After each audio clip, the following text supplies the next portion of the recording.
제가 국제팀에 사역할 때 실제로 있었던 일입니다. 한 번은 한 자매가 리더를 찾아왔어요. 리더를 찾아와서 제가 성령님의 음성을 들었는데 상담할 것이 좀 있습니다. 그래서 리더를 찾아와서 이야기를 나눕니다. 기도하는데 성령님께서 우리 팀에 있는 저 형제하고 결혼을 해라고 합니다. 그래서 상담을 하기 시작했어요. 그래서 그 리더가 듣고 알았어요. 그러면 제가 그 형제하고 좀 이야기를 나눠보겠습니다. 얼마 후에 두 번째 자매가 리더를 또 찾아왔습니다. 상담할 게 있다고 또 찾아왔어요. 그런데 이 자매도 동일하게 성령님의 음성을 들었다는 겁니다. 성령님의 음성을 들었는데 동일하게도 결혼에 대한 부분을 말씀해 주셨는데 팀에 있는 그 형제와 결혼하기를 원하신다는 겁니다. 두 자매가 동일하게 한 형제를 놓고 성령님의 음성을 들었다고 리더를 찾아왔습니다. 리더가 당황스러웠습니다. 그런데 한 2주 후에 제3의 자매가 또 찾아왔는데 상담할 일이 있다고 또 리더를 찾아왔습니다. 그리고 또 이야기를 하는데 꿈을 꿨는데 성령님께서 말씀하시기를 그 형제와 꼭 결혼하는 것이 주님의 뜻이라고 합니다 하면서 리더와 또 이야기를 나누는 겁니다. 3명의 자매가 찾아왔어요.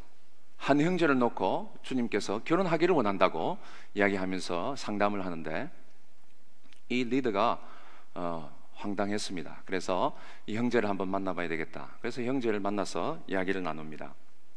형제는 결혼에 대해서 생각해 본 적이 있습니까? 그리고 우리 팀에 이런 자매가 있는데 어떻게 생각하시는지요? 그러니까 이 형제가 하는 이야기가 저는 아직까지 결혼에 대해서 생각해 본 적이 없습니다. 그리고 그 세 자매 또 어느 자매도 제가 아직 결혼에 대해서 생각해 보지도 않았고 저는 사역에 집중하고 싶습니다 라고 단호하게 이야기하는 것입니다. 자, 여러분, 이 세 자매는 성령의 음성을 들은 것입니까? 누구의 음성을 들은 겁니까? 자기의 음성을 들은 겁니까? 예. 우리가 성령님의 음성을 듣는다 혹은 성령님을 따라 행한다고 할 때에 참 주의해야 할 것이 있습니다. 사탄도 성경 말씀대로 때로는 광명한 천사로 나타나서 우리에게 여러 가지 이야기를 하기도 합니다. 그렇기 때문에 우리가 어떤 일을 행할 때에 성령님의 음성을 들었는지 자기의 음성을 들었는지 사탄의 음성을 들었는지 분별하는 것이 얼마나 중요한지 모르는 것입니다. 지난주 우리는 성령님이 우리를 모든 진리 가운데로 인도하여 주신다는 말씀을 들었습니다. 특별히 성령님은 예수 그리스도의 복음을 온전히 깨닫게 해주시는 진리로 인도하시는 영이심에 대해서 신 목사님께서 잘 말씀해 주셨어요. 그 은혜로 말미암아 우리가 오늘 이 자리에 있는 줄 믿습니다. 그 은혜로 말미암아 우리가 예수님을 믿게 된 것입니다. 여러분, 예수님을 믿는 것이 복 중에 복이요 기적 중에 기적인 것을 믿습니까? 지난주에 제가 한 호주 형제를 만나서 복음을 나눌 기회가 있었어요. 그리고 복음에 대해서 이야기하는데 예수님이 오신 것에 대해서는 자기가 믿겠대요. 역사적인 사실이라고 믿겠는데 예수님이 부활하신 것은 지어낸 이야기라는 겁니다. 그래서 제가 부활의 5가지 증거에 대해서 과학적으로, 역사적으로, 논리적으로 그것을 이야기를 모든 것을 총동원해서 이야기를 해도 들으려고 하잖아요. 그건 지어낸 이야기라고. 아니라고. 믿을 수 없는 이야기라고. 단호하게 거절하면서 영적으로 어두워져 있는 그 형제를 보게 되었습니다. 복음을 전할 때마다 예수를 믿는다는 것, 그것이 얼마나 큰 축복이고 기적 중에 기적인가에 대해서 많이 깨닫게 되는 것입니다. 여러분은 예수 그리스도께서 우리 죄를 위해서 죽으시고 부활하시고 지금도 살아서 우리 가운데 운행하고 계시며 우리와 함께 동행하시는 구주이신 것을 믿습니까? 성령님의 역사인 것입니다. 우리가 믿는 것도 우리의 믿음이 우리에게서 온 것이 아니라 믿음조차도 성령님께서 깨닫게 해주시고 가르쳐 주셔서 믿게 되는 것이죠. 예수 믿고 난 후에도 계속해서 우리 성령님은 우리 삶 가운데서 운행하고 계시고 예수 그리스도를 닮은 모습으로 자라가도록 우리 가운데서 능력 가운데 역사하고 계신 것입니다. 이런 면에서 오늘 우리에게 주신 이 말씀은 성령을 따라 행하는 삶은 참으로 중요한 주제가 아닐 수 없습니다. 오늘 이 말씀을 통해서 우리가 3가지를 한번 살펴보고자 합니다. 왜 우리가 성령님을 따라 행해야 하는가? 첫 번째. 두 번째, 성령님을 따라 행한다는 것은 어떤 의미인가? 세 번째, 어떻게 하면 우리가 성령을 따라 행할 수 있는가라는 세 가지를 우리가 한번 생각해 보고자 합니다. 제일 먼저 첫 번째로 왜 우리가 성령님을 따라 행해야 합니까? 두 가지로 오늘 본문에서 말씀하고 있습니다. 첫 번째는 뭐냐니까 육체의 욕심을 이루지 않기 위해서, 두 번째는 성령의 열매를 맺기 위해서라는 것입니다.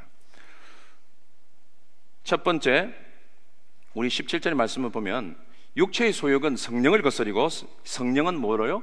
육체를 거스린다고 말씀하고 있죠. 서로 대적한다고 말씀하고 있습니다. 여기서 우리가 알아야 될 것은 뭐냐니까 육체라는 겁니다. 육체. 여기서 육체가 뭡니까? 우리가 지금 말하는 physical body, 이 지금 flesh, 이 살덩어리를 이야기하는 겁니까? 아니죠. 여기서 육체라는 것은, 육체의 소욕이라는 것은 뭐냐니까 죄를 향해서, 죄에 순복하려고 하는 우리의 생각, 우리의 감정, 우리의 의지를 다 포함한다는 것입니다. 잘 들으십시오. 죄에 순복하려고 하는 우리의 생각, 우리의 감정, 그리고 우리의 의지를 이야기하는 것입니다. 육체의 소욕을 따라서 우리가 살게 되면 육체의 소욕의 결과로 육체의 소욕이 가져다주는 열매가 있는데, 그 열매가 무엇이냐니까 19절로 21절까지 나오는 육체의 일이라는 열매입니다.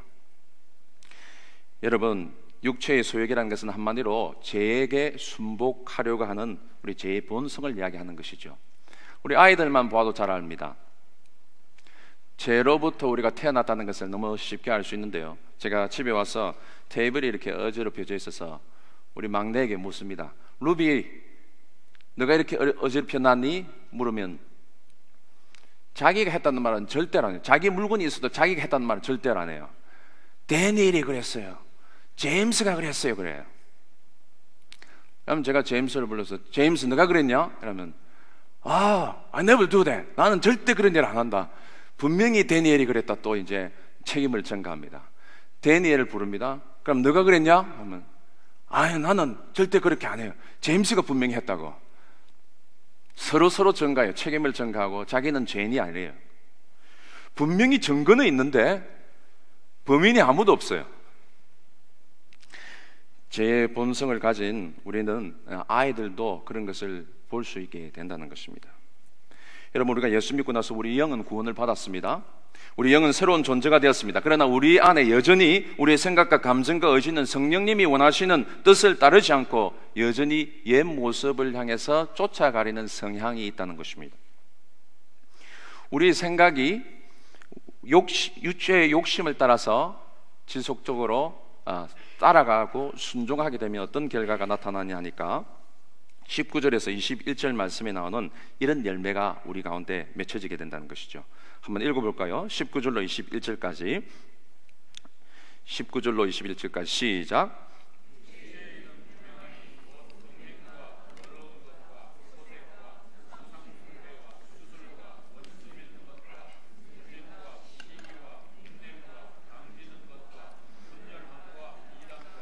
투기와 술취함과 방탕함과 또 그와 같은 것들이라.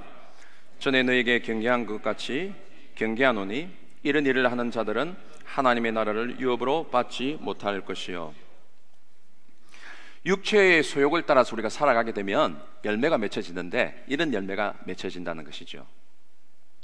자, 여기에 우리 시간이 없으니까 다 볼 수는 없는데 그 중에 한 가지, 예를 들면 시기, 분냄입니다. 자, 여러분, 시기, 분냄, 우리 크리스찬이 되고 나서는 전혀 없습니까?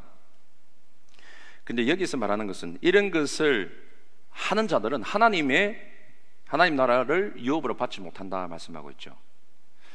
이것은 뭐냐니까 우리가 예수를 진정으로 믿는 크리스찬이라고 한다면 이러한 육체의 소욕의 열매가 습관화된 지속적으로 일어나지는 않는다는 것이죠. 그것이 우리 삶의 캐릭터, 우리 삶의 라이프 스타일이 되지는 않는다는 것을 이야기합니다. 그런데 여러분 보십시오. 분냄에 대해서도 마찬가지입니다. 여러분, 우리가 분을 잘 다스리지 못하면 어떤 일이 일어납니까? 감옥에 가 보시면요, 사형 선고를 받은 분 여러분 만나 보셨어요? 제가 프리즌 미니스트리 이렇게 해서 몇 번 이렇게 이 감옥 교도소 사역을 가봤었는데요, 이 사형 선고를 받은 분들도 예상외로 아주 악하고 이런 분들이 아니라 점잖하고 굉장히 괜찮은 분들이 많이 있는 것을 보게 되었습니다. 그런데 이분들이 왜 그 자리에 들어와 있냐니까 순간적인 분노를 잘 조절 못해서, 감정을 잘 조절 못해서 그 순간적인 분노를 조절하지 못함으로 말미암아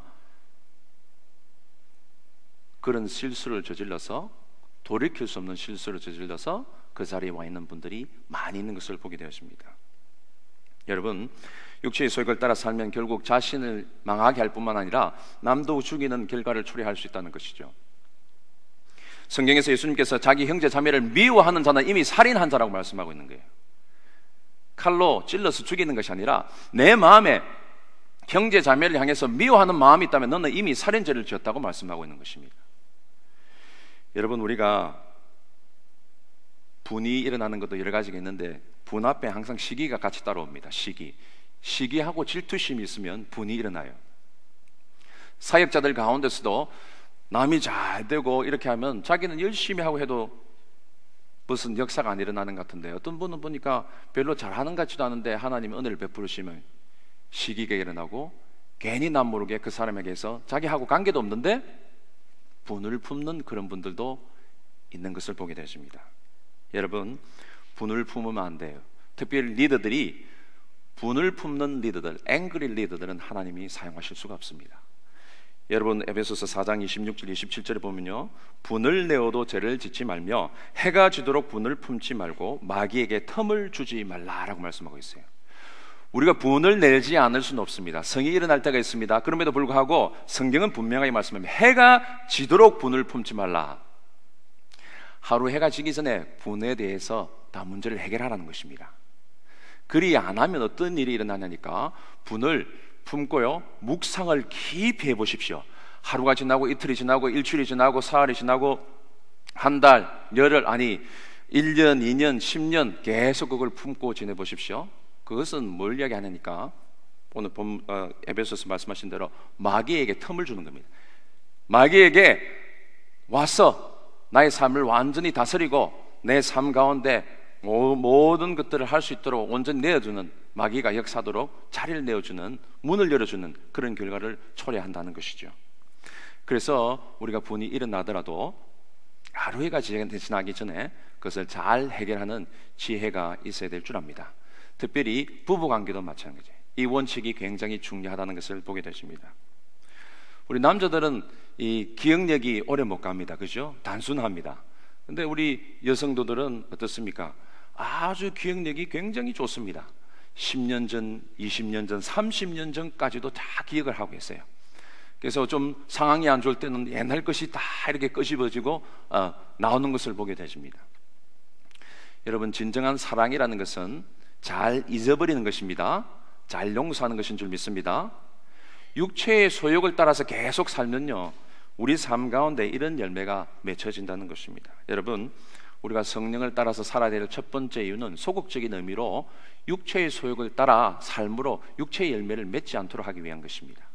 두 번째, 적극적인 의미로 성령을 따라 살아야 될 이유는 왜 그러냐면 성령의 열매를 맺기 위해서인 것입니다. 우리 다 같이 한번 22절 23절 한번 읽어보겠습니다. 시작. 오직 성령의 열매는 사랑과 희락과 화평과 오래 참음과 자비와 양성과 충성과 온유와 절제니 이 같은 것을 금지할 법이 없느니라. 아멘. 사랑, 희락, 화평, 오래 참음, 자비, 양성, 충성, 온유, 절제를 성령의 9가지 열매라고 하죠. 자, 그런데 이 성경 원문을 찾아보면 이 열매를 복수로 쓰여져 있지 않습니다. 9가지 열매들이 아니고 한 가지 열매입니다. 한 가지 열매예요. 이 한 가지 열매에 9가지 특징이 있는 것입니다. 그런데 그 첫 번째가 뭐냐니까 사랑이죠. 사랑하면 사실 기뻐하게 되고, 사랑하면 화평을 추구하고, 사랑하면 오래 참게 되고, 사랑하면 자비를 베풀게 되고, 사랑하면 양성과 충성과 온유와 절제가 따라 나오게 된다는 것입니다. 시간이 없어서 우리 성령의 열매에 대해서 자세히 나눌 수는 없지만, 우리가 성령을 쫓아서 살면, 성령을 따라 살면 자연히 우리 삶 가운데 이러한 성령의 열매가 맺혀지는 역사가 있게 될 줄 믿습니다.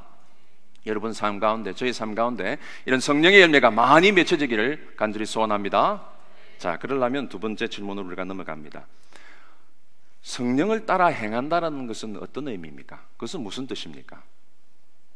이게 성령을 따라 행하라라는 것은 영어 성경의 표현에 보자면 walk by the Holy Spirit 이렇게 됐습니다. 성령을 따라서 어떻게 해요? 걷다라는 거예요. 걸어라.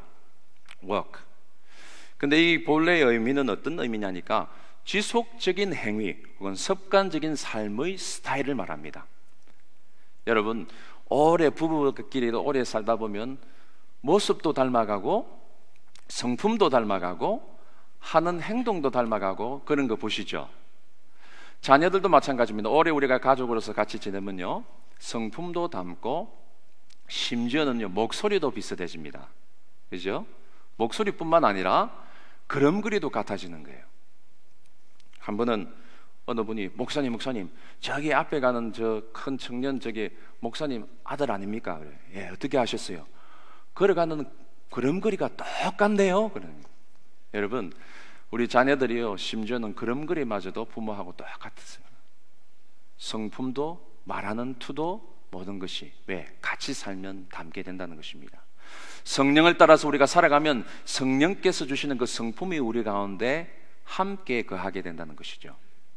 이것이 바로 성령을 따라 행한다는 의미입니다. 두 번째, 성령을 따라 걷다라는 것은 또한 동시에 이것은 성령 충만이라는 의미와 상통하는 것입니다. 성령 충만. 성령 충만하면요, 여러분 어떻습니까? 성령에 따라 행하게 되고 성령에 따라 살아가게 된다는 것입니다. 이 부분은 다음 주에 우리 이준 목사님께서 더 자세히 말씀해 주실 줄 압니다. 세 번째로, 성령을 따라 걷다 행하다는 것은 또 다른 한마디로 이야기하자면 그리스도의 말씀이 충만해진다는 것과 동일한 의미인 것입니다. 성경 말씀에 보면 성령의 검이 곧 하나님의 말씀이라고 하고 이야기했죠. 그래서 결국에는 성령으로 충만하다는 것은 그리스도의 말씀으로 우리가 풍성해진다는 것과 동일한 의미라는 것입니다. 주님의 말씀이 우리 가운데 충만해서 그 말씀이 우리 삶을 온전히 지배하게 될 때 그 말씀 따라 살아가는 것이 곧 성령을 따라 행하는 삶이라는 것입니다. 여러분, 우리가 예수를 구주로 믿고 영접하기 시작하면 예수의 영, 성령께서 우리 가운데, 우리 삶 가운데 역사하기 시작하십니다. 이것을 영어로 표현하자면 working in이라는 겁니다. working in. 하나님께서 성령으로 우리 가운데 착한 일을 시작하셔서 일하기 시작하신다는 것입니다. 자, 그런데 우리 측면에서 볼 때 우리가 해야 될 일이 있습니다. 여러분, 우리가 한 번 사는 인생인데 하나님 앞에 한 번 쓰임받는 인생이 되지 않겠습니까? 그렇죠? 성령님께서 한번 우리를 서시는 그런 삶을 살고 싶지 않습니까? 우리에게 다 그런 마음이 있습니다.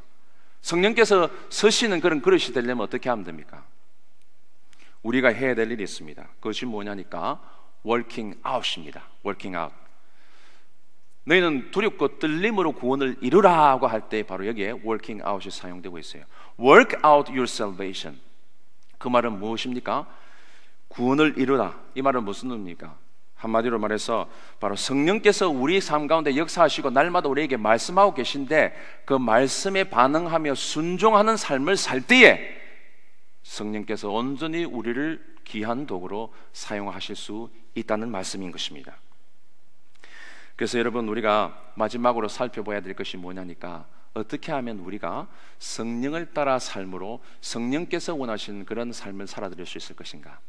어떻게 하면 성령을 따라 삶으로 우리가 성리의 삶을 살 수 있을 것인가? 그것이 가장 우리의 중요한 삶의 주제이지 않을 수 없습니다. 자, 오늘 결론적으로 우리가 한번 골로새서 3장 5절에서 10절까지 말씀을 한번 살펴보기를 원합니다. 어떻게 우리가 성령을 따라 행할 수 있는가? 골로새서 3장 5절로 10절까지 한번 성경을 다 펴보십시오. 골로새서 3장 5절로 10절.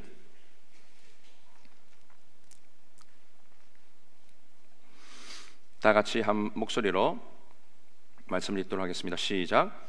그러므로 땅에 있는 지체를 죽이라. 곧 음란과 부정과 사욕과 악한 정욕과 탐심이니 탐심은 우상 숭배니라. 이것들로 말미암아 하나님의 진노가 임하느니라. 너희도 전에 그 가운데 살 때에는 그 가운데서 행하였으나 이제는 너희가 이 모든 것을 벗어버리라.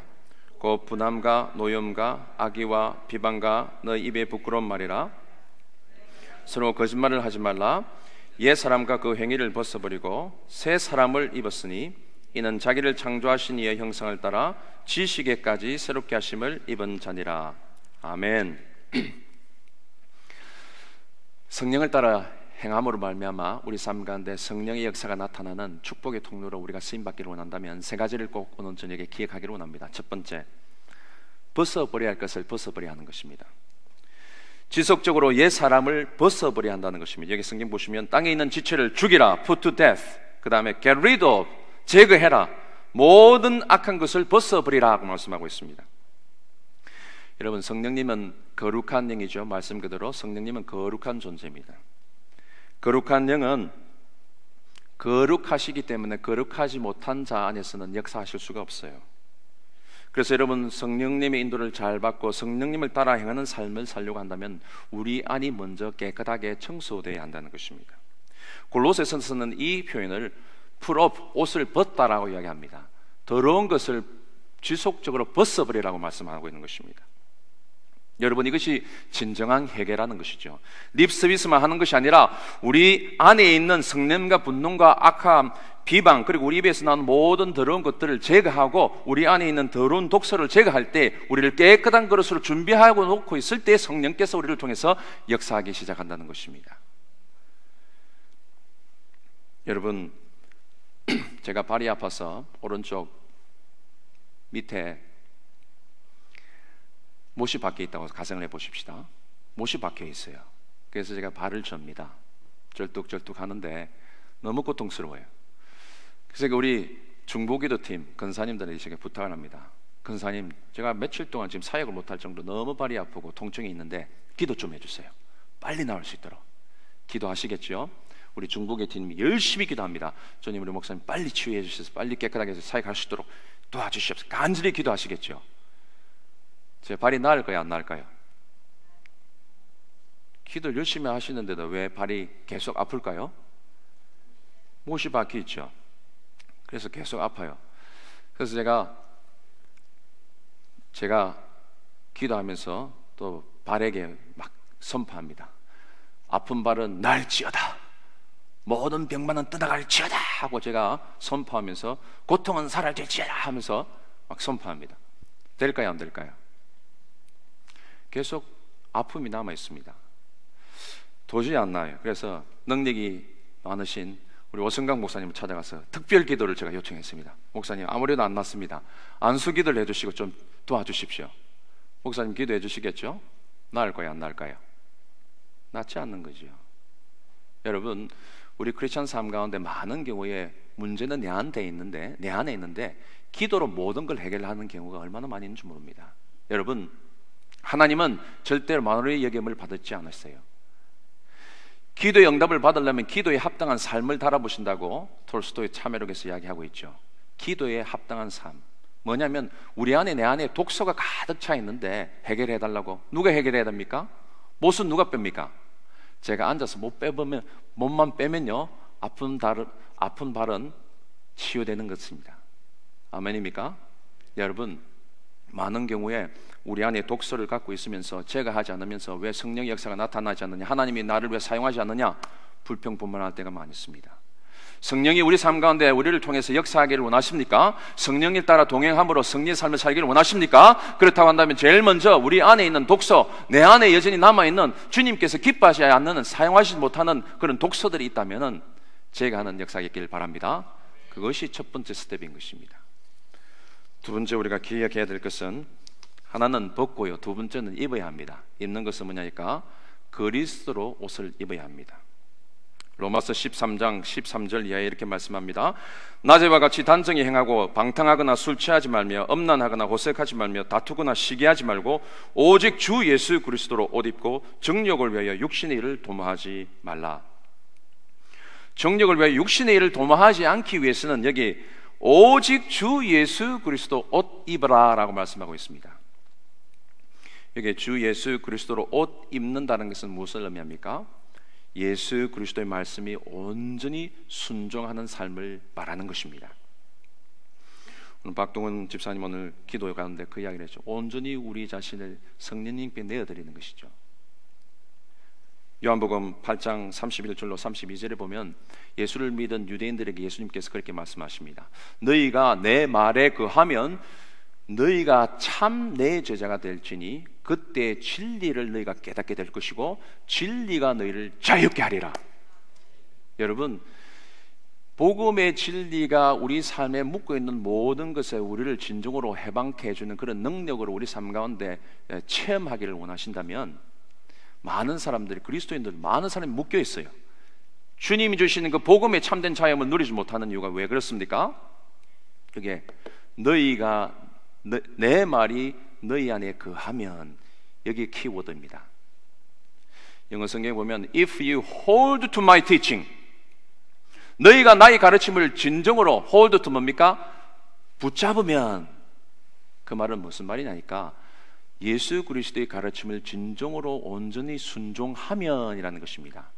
그 말씀을 온전히 순종하면 너희가 그때 참 제자가 되고, 참 제자가 될 때 그때는 너희가 어떤 일이 일어나냐니까 진리를 깨닫게 되는데, 그 진리가 너희를 묶고 있는 모든 구속에서 참된 자유함을 누리게 할 것이다 라는 말씀입니다. 우리가 말씀을 계속 듣기는 하지만은 그 말씀을 붙잡고 그 말씀이 온전히 우리 삶 가운데 역사하도록 내 자신 드리는 자리까지 가지 않으니까 진리가 진리로 역사하지 못하는 것입니다. 성령이 우리 가운데 역사하시는 것을 계속 경험하시기를 원하십니까? 옷을 입어야 합니다. 예수 그리스도로 옷을 입어야 한다. 그 말은 예수 그리스도 말씀에 온전히 순종하는 삶을 살아야 한다는 것입니다.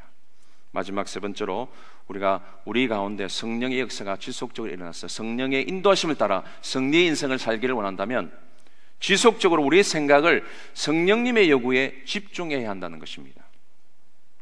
로마서 8장 5절 말씀을 잘 들어보십시오. 육신을 따르는 자는 육신의 일을, 영을 따르는 자는 영의 일을 생각하나니 육신의 생각은 사망이요 영의 생각은 생명과 평안이니라. 아멘. 영어 성경에 보면 이렇게 되어 있어요. Those who live according to the sinful nature have their mindset on the sinful nature desires. mindset이 육신의 소욕에 집중되어 있다는 겁니다. 육신의 소욕을 따라 사는 사람들은, 그런 열매를 맺는 사람들은 모든 생각이 육신의 소욕이 요구하는 데 집중이 되는, 마인드가 거기에 셋되어 있다는 겁니다. 그런데 성령을 쫓아 사는 사람들은 모든 생각의 집중이 어디에요? 성령이 무엇을 요구하시는가에 집중이 되어 있다는 것입니다. 여러분, 우리가 삶을 살아가는 데서 행동하는 것은 어디서부터 시작되냐니까 생각에서부터 시작됩니다. 많이 생각하는 것이 우리 감정에 영향을 줍니다. 우리 감정에 영향을 받으면요, 감정은 우리의 의지를 부추깁니다. 의지를 부추기면 우리가 그 의지에 따라서 결단하고 행동하게 돼 있어요. 그래서 중요한 건 뭐냐니까 우리 생각이 어디에 고정되어 있느냐가 굉장히 중요하다는 것입니다. 여러분, 우리가 종종 그런 이야기를 하죠. 아이고 목사님 제 마음은 안 그런데 육신이 연약해서, 우리가 병명조로 제일 많이 쓰는 것이 이렇습니다. 마음은 안 그런데 육신이 연약해서. 아니에요. 마음이 안 그러니까 안 그런 겁니다. 마음이 우리가 없으니까, 마음이 없으니까, 생각이 그게 없으니까 우리 행동이 안 나타나는 거예요. 여러분, 우리 마음이 성령님의 온전한 지배가오심 가운데 있을 때 자연스럽게 성령님에 따라서, 성령님의 요구에 따라서 살아가게 되고, 성령님의 요구에 따라서 살아가게 되면 자연스럽게 성령의 열매를 맺게 되어질 줄 믿습니다. 여러분, 내가 성령님의 온전한 지배 가운데 있느냐 없느냐는 어떻게 알 수 있습니까? 쉽습니다. 성령의 열매가 있느냐 없느냐를 보면 알 수 있죠. 어떤 분이 산기도 갔다 왔어요. 성령을 받았다고 합니다. 입신했다고 합니다. 와, 놀라운 것을 경험했다고 합니다. 그런데 그분이 진짜 성령을 받았냐 안 받았냐 알 수 있는 건 아주 심플합니다. 그분의 삶 가운데 성령의 열매가 있느냐 없느냐 보면 안다는 것이죠. 여러분, 절대 속지 마세요. 자신의 감정과 성령의 역사를 혼돈하면 안 됩니다. 성령님을 따라 행하는 삶은 성령님께서 주시는 생명과 평강이 우리의 삶을 지배하게 된다는 것이죠. 그러나 성령님을 빙자해서 내 생각과 내 주장과 내 감정을 따라 사는 사람들은 결코 성령님께서 주시는 거룩한 생명력 있는 삶을 살지 못할 뿐만 아니라 생명력 있는 영향력을 다른 분들에게 끼칠 수 없다는 것입니다. 결국 성령님을 따라 행한다는 것은 우리의 생각을 늘 성경 말씀을 통해서 말씀하고 계신 성령님의 음성에 우리의 길을 고정할 때에만 비로소 가능하다는 것입니다. 여러분, 결론적으로 제가 이 한 가지 이야기를 마치고 말씀을 마무리할까 합니다. 오래전에 선교사역을 잘 마무리하고 은퇴하시는 선교사님을 만났습니다. 30여 년 선교지에서 선교를 마무리하고 은퇴하시는 선교사님을 만나서 제가 물었습니다. 선교사님, 지난 30년 동안 선교사역을 하면서 가장 힘들었던 것은 무엇입니까? 여쭈었더니 그분이 그렇게 이야기했어요. 젊은 친구, 당신 삶 가운데 세 가지 적이 항상 따라다닌다네요. 첫째는 사탄이 할 수만 있으면 하나님의 사역을 방해하고 당신의 연약한 것을 집중적으로 공격해서 하나님의 일을 하지 못하게 한다네. 둘째, 이 세상이 할 수 있으면 안락한 삶을 살도록 요구하고 안전지대를 벗어나지 않도록 당신을 자꾸 유혹한다네. 그러나 the biggest enemy is not Satan. Biggest enemy is not this world. 가장 큰 적은 사탄도 이 세상도 아니라네. But the flesh yourself. 바로 육체 당신 자신이라네. 그러시는 거예요. 세월이 지나면서 가면 갈수록 깨닫게 되집니다. 여러분, 가장 큰 영적 전쟁터는 사탄이 아니에요. 이 세상이 아닙니다. 바로 우리 안에서 일어나고 있는 것입니다. 그래서 고린도후서 10장 5절에 이렇게 말씀합니다. 우리 모든 생각을 그리스도께 복종하는 것이 우리 영적 전쟁 가운데 승리의 비결이라고 말씀하고 있는 것입니다. 우리가 승리의 삶을 살려고 한다면 성령님을 따라 행해야 합니다. 성령님을 따른 삶이라는 결국 성령 충만한 삶이요, 말씀 충만한 삶이요, 성령님의 온전한 지배하심 가운데 우리의 삶을 온전히 내어드리는 삶을 이야기하는 것입니다. 내 마음 그리스도인 집이라는 소책자를 여러분 읽으신 분이 있을 줄 압니다. 이 내 마음 그리스도 집이라는 것은 뭐냐니까 우리 마음의 방에, 마음의 집에 여러 방이 있다는 거예요. 거실도 있고 침실도 있고 자녀들 방도 있고요, 재정의 방도 있고요, 오락의 방도 있고 여러 가지 방이 있어요. 근데 어떤 방은 성령님께서 들어오셔서 마음껏 활동하시도록 키를 내드렸는데 어떤 방은 시크릿, 이것은 주님 부끄러워서 제가 못 내어드립니다. 그리고 이 방은요, 주님 제가 책임질게요. 재정은 주님 타치하지 마세요. 이것은 제가 알아서 할게요. 자녀들 주님 타치하지 마세요. 자녀들은 제가 알아서 할게요. 여러분, 우리 마음의 방에 여러 가지 방이 있는데 성령님께서 온전히 우리의 삶을 지배하도록 내어드리지 못한 방이 있다면 성령께서 그곳에서 역사하실 수가 없어요. 여러분, 성령님은 인격적인 존재이십니다. 성령님을 환영하고 웰컴하고 그분이 온전히 다시도록 우리가 그분을 환영하고 도우심을 구할 때에 그분께서 역사하십니다. 그런데 문을 닫아놓고 내어드리지 못한 방이 있다면 그곳에서는 성령님 역사하실 수가 없는 것이죠. 여러분, 우리 삶 가운데 진정으로 성령께서 우리 삶을 온전히 운행하시고 역사하심으로 말미암아 성령의 열매를 맺을 뿐만 아니라 우리 삶 가운데 영적인 승리의 삶을 살기를 원하십니까? 그렇다면 모든 길을, 우리 모든 삶의 권리를 그분께 온전히 내어드리는 저와 여러분이 되시길 바랍니다. 그리할 때 성령께서 온전히 우리를 사용하시는 그런 축복의 통로로 세워지는 역사가 있게 될 줄 믿습니다. 성령님께서 오늘 저녁에도 우리 각자에게 말씀하시는 바가 있다면 내 가운데 아직도 육신의 소욕이 있음으로 말미암아 묶여있는 것이 있다면 주님 깨닫게 해주시고 그것을 제거하게 해 주시옵소서. 그리고 성령님께 온전히 순종하지 못하고 아직도 내 마음의 방 가운데 닫혀져 있고 내만 알고 있고 그분께 내리지 못한 방이 있다면 오늘 저녁에 키를 그분께 온전히 드리는 그런 축복의 밤이 되시길 간절히 바랍니다. 우리 말씀을 기억하면서 한번 기도하십시다.